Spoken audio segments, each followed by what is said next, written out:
కాకమ్మక్క కథ. కాకులు పురాణ కాలం నుంచి కూడా ప్రసిద్ధి కన్నవి. వెనక ఎప్పుడో ఒక కాకి అగస్త్యుడి కమండలం ఒలకబోసిందట. అప్పుడు అందులో ఉన్న గంగ బయటికి వచ్చి నదిగా ప్రవహించింది. శ్రీరామచంద్రుడు సీతతో అరణ్యంలో ఉన్నప్పుడు ఒకనాడు ఒక కాకి వచ్చి సీతామహాదేవి రొమ్ము మీద పొడిచింది. రాముడికి కాకి మీద ఆగ్రహం వచ్చింది. దగ్గర ఉన్న గడ్డిపరక ఎత్తి కాకి మీద విసిరాడు. కాకి భయపడి 3 లోకాలు తిరిగింది. రక్షించేవారు లేక ఆఖరకు రామచంద్రుడినే శరణు వేడింది. కాకికి ప్రాణం దక్కింది గాని ఒక కన్ను పోయింది. ఆనాటి నుంచి కాకులకు ఒంటికంటి చూపే. కాకి ఎట్లా చూస్తుందో మీరెరుగుదురు కదూ. కాకులలో ఉన్న కొన్ని మంచి లక్షణాలు మనుషుల్లో కూడా లేవు. వాటిలో వర్ణభేదం లేదు. అందుకనే తెల్లని కాకులును లేవు తెలియర సుమతి అన్నాడు కవి. కొన్ని కాకులను మనం మాలకాకులంటాం. కాకులు ఇళ్ల కప్పుల మీద వరుసగా కూర్చుని చదువుకోవటం చూసారా? దాన్నే కాకిబడి అంటారు. కాకుల్లో ఇంకో మంచి బుద్ధి కూడా ఉంది.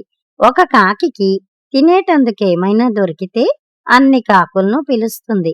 అంతేకాని తన పొట్టకు మాత్రమే చూసుకోదు. వీటిని బట్టి కాకులు చాలా గొప్పవని చెప్పవచ్చు. అటువంటి ప్రసిద్ధి కన్న కాకి వంశంలో పుట్టింది మన కాకమ్మక్క. ఆవిడ గొప్ప సంగీత విద్వాంసురాలు. ఆవిడ గొంతెత్తి కాకధ్వని, కాకభైరవి మొదలైన రాగాలు పాడితే దిక్కులు మారుమోగుతాయి. వినేవాళ్ల చెవులు చిల్లులు పడతాయి.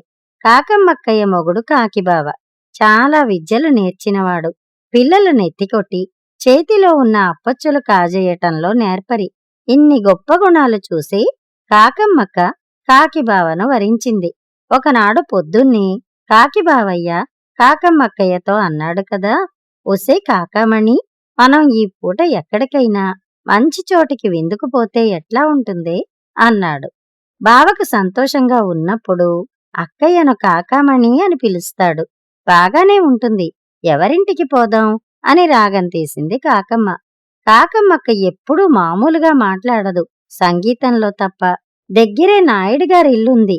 పొద్దుటిపూట వారింటో చక్కని ఇడ్డెనలు, ఉప్మా చేసుకుంటారు. అయితే నాయుడుగారు కుంభకర్ణుడు.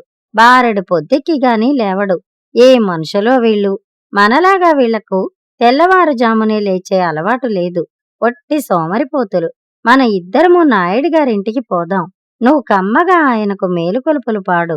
అప్పుడాయన లేచి మనకు పలహారం పెట్టిస్తాడు అన్నాడు కాకిబావ. నాయుడుగారి ఇంటి పక్కనే వేప చెట్టు ఒకటుంది. దాని కొమ్మ ఒకటి మేడ మీదికి ఉంది. ఆ కొమ్మ మీద కాకి దంపతులు కూర్చున్నారు. ఇద్దరూ గొంతులు కలిపి ముచ్చటగా నాయుడుగారికి మేలుకొలుపు పాడనారంభించారు. కాకి పాటకు ఎంతటి వాడైనా నిద్రలేవవలసిందే. కాకి పాట ఋషుల తపస్సు కూడా భగ్నం చెయ్యగలదు. కాని నాయుడుగారు ఎద్దుముద్దు స్వరూపం. అందుచేత ఆయన కాకి దంపతుల పాట లక్ష్యం చెయ్యకుండా గురక పెట్టి నిద్రపోతున్నాడు. అందుచేత మన కాకి దంపతులు స్థాయి హెచ్చించి రాగం మార్చి ఇంకో మంచి పాట ఆరంభించారు. కాకభైరవ ఆలాపన జోరుగా సాగింది. అంతకంతకు పంచమ స్థాయికి వెళ్ళింది. ఎట్లాగైతేనే నాయుడుగారు లేచాడు. కాని కాకి పాట ఆనందించడానికి బదులు తన చేతి కర్ర కాకుల మీదకి కోపంగా విసిరివేశాడు. అది కాస్త వేపకొమ్మల మధ్య చిక్కుకుపోయింది. చేసేది లేక నాయుడుగారు నౌకర్ను పలహారం పట్టుకురమ్మని కేకవేసి ముఖం కడుక్కోవటానికి వెళ్లాడు. నౌకరు నాయుడుగారి పలహారం పట్టుకొచ్చి గదిలో పెట్టి వెళ్లాడు.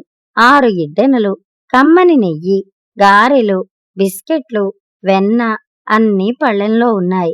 కాకిబావ కాకమ్మక్కయ్య చెట్టు మీద నుంచి దిగివచ్చి పలహారం ప్రారంభించారు. కాకమ్మక్కయ్య ఒక్క ఇడ్డెను, ఒక్క గారే తింది. కాకిబావ మాత్రం దిట్టంగా తిన్నాడు. అయితే ఇద్దరూ వెన్న నంచుకున్నారు. ఇద్దరి ముక్కులకు వెన్న అంటింది. ఇద్దరూ కాసిని మంచినీళ్లు తాగారు. కాకిబావ నాయుడుగారి తివాసీ మీద ముక్కు తుడుచుకున్నాడు. కాకమ్మక్కయ్య పక్కగుడ్డలతో తుడుచుకుంది. ముక్కు తుడుచుకుంటూ ఉండగా కాకిబావకు మంచి ఆలోచన కలిగింది. పలహారం పళ్ళెమంతా తాను పట్టుకుపోతే ఎంత బాగుంటుంది అని. ఆలోచన బాగానే ఉంది కాని పట్టుకుపోవటం ఎట్లా? పలహారం పళ్ళెం ముక్కుకు అందదు. అందుకని కాకి బావ పలహారం పళ్ళెం కింద ఉన్న గుడ్డను ముక్కుతో పట్టుకు లాగాడు. బల్లమీద పళ్ళెము, గిన్నెలు, గ్లాసులు పెద్ద చప్పుడుతో కింద పడ్డాయి. ఇక గప్చుప్. అక్కడ ఏం జరిగిందో కూడా చూడకుండా కాకి బావ, కాకమ్మక్కయ్య ఊళ్ళోకి ఉడాయించారు. ఇంకా ఉంది.